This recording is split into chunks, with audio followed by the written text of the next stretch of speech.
Voici le résumé de Réfléchissez et devenez riche de Napoléon Hill. Imagine un homme dans les années 1900 qui se donne une mission folle, comprendre pourquoi certains deviennent immensément riches alors que d'autres stagnent toute leur vie.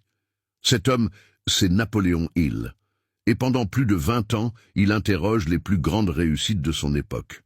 Andrew Carnegie, Henry Ford, Edison. Il cherche le point commun, le schéma invisible qui fait toute la différence. Et il finit par découvrir que tout commence dans l'esprit. Avant l'argent, avant le succès visible, il y a une manière de penser, une manière de croire. Voici ce qu'il en tire. 1. Un désir brûlant, pas une envie vague. Pas un « ça serait bien si… » Il parle d'un objectif clair, intense, obsessionnel, quelque chose que tu veux avec tout ton être. Il faut savoir ce que tu veux, quand tu le veux, combien tu veux, et ce que tu es prêt à faire pour l'obtenir. 2. Une foi totale en ta vision, même quand tu n'as aucune preuve, même quand personne autour de toi n'y croit encore. Hill insiste sur le fait que la foi se cultive. Comment? Par la répétition de pensées positives, par l'autosuggestion.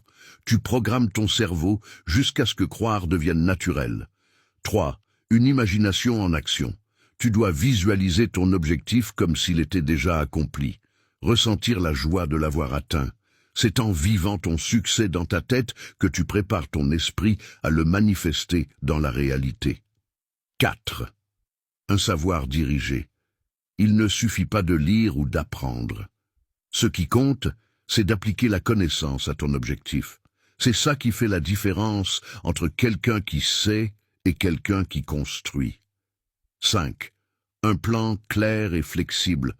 Même un plan imparfait vaut mieux que pas de plan du tout. Tu avances, tu ajustes, tu recommences. Mais tu ne restes jamais immobile. L'échec temporaire n'est jamais un arrêt. Sauf si tu choisis de l'interpréter comme tel. 6. Un entourage puissant, le mastermind. Tu ne peux pas grandir seul. Il insiste, entoure-toi de personnes qui partagent ta vision ou te challenge, des esprits différents du tien mais alignés sur l'objectif de croissance. 7. Une persévérance inébranlable. Tu vas tomber, tu vas douter, mais si tu continues, si tu réajustes, tu finiras par avancer. La plupart abandonnent trop tôt. Ceux qui réussissent n'ont tout simplement jamais cessé d'essayer. 8. Une maîtrise de soi mentale. Il faut apprendre à diriger tes émotions, ton attention, ton énergie, car si tu ne maîtrises pas ton esprit, ce sont tes doutes et tes peurs qui le feront à ta place. 9. Une gestion consciente de la peur. Hill identifie 6 grandes peurs. La peur de la pauvreté, de la critique, de la maladie, de la perte d'un être cher, de la vieillesse et de la mort. Tant qu'elles dominent ton esprit, elles freinent ton avancée. Il faut les nommer, les affronter, les dépasser. Ce livre ne parle pas que d'argent. Il parle de pouvoir intérieur, de discipline mentale, de vision personnelle. Il t'apprend que ce que tu nourris dans ton esprit finit toujours par se refléter dans ta vie. Alors je te pose la question. Quel est le rêve que tu n'as jamais osé formuler à voix haute? Celui que tu repousses parce qu'il te fait peur, parce qu'il te paraît trop grand, et si tu décidais de commencer aujourd'hui, un pas à la fois.